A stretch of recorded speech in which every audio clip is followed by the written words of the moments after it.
پھولوں کا جھرمٹ دیکھا جو کہ ہوا کے جھونکوں کے ساتھ اس طرح ادھر ادھر لہرا رہے تھے جیسے کہ وہ کوئی رقص کر رہے ہوں. اب اس سے یہ اگلا حصہ جو ہے اس میں کیا کہا جا رہا ہے؟ Continuous as the stars that shine and twinkle on the Milky وے.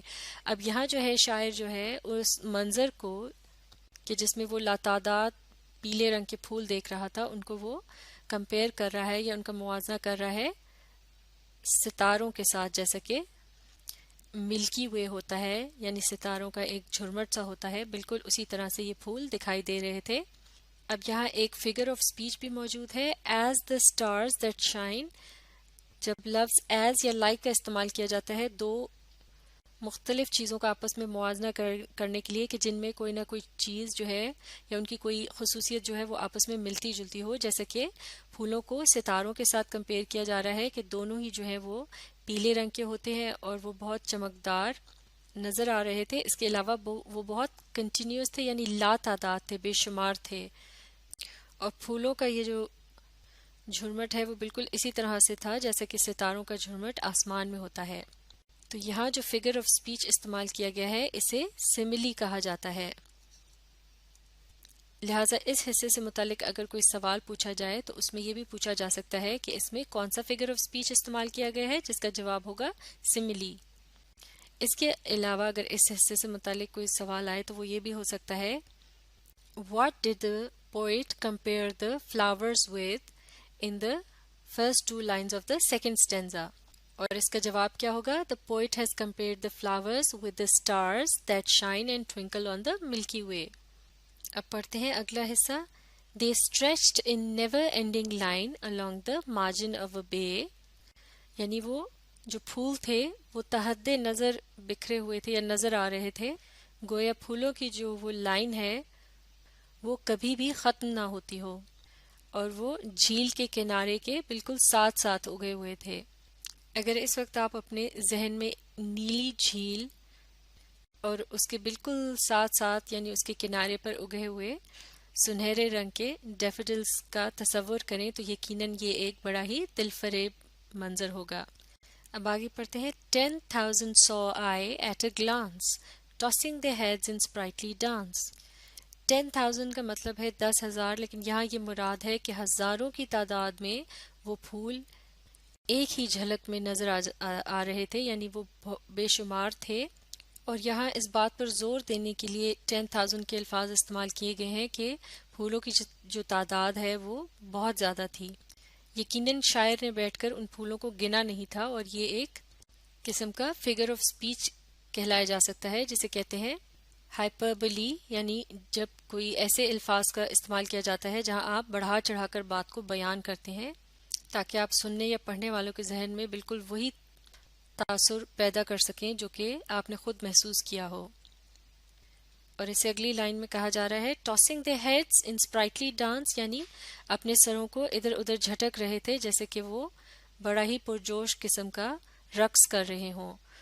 تو یہ لائن جو ہے یہ پھولوں کے متعلق کہی گئی ہے، لیکن اس میں جو الفاظ وغیرہ استعمال کیے گئے ہیں وہ بالکل ویسے ہیں جو کہ انسانوں کے متعلق بات کرنے کے لیے استعمال کیے جاتے ہیں. تو جب اس قسم کے انداز میں یعنی گفتگو کی جاتی ہے یا کسی نظم میں لکھا جاتا ہے تو یہ بھی ایک فگر آف اسپیچ ہے جو کہ کیا کہلایا جاتا ہے؟ اسے کہتے ہیں پرسونیفیکیشن.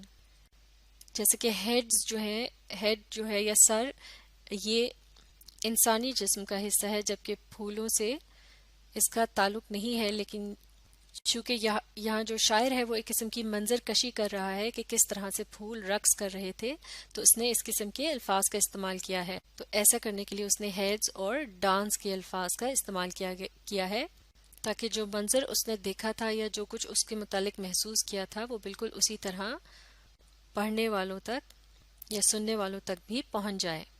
تو جیسے کہ اس سے پہلے بھی ہم ڈسکس کر چکے ہیں کہ ریڈنگ کمپریہنشن کو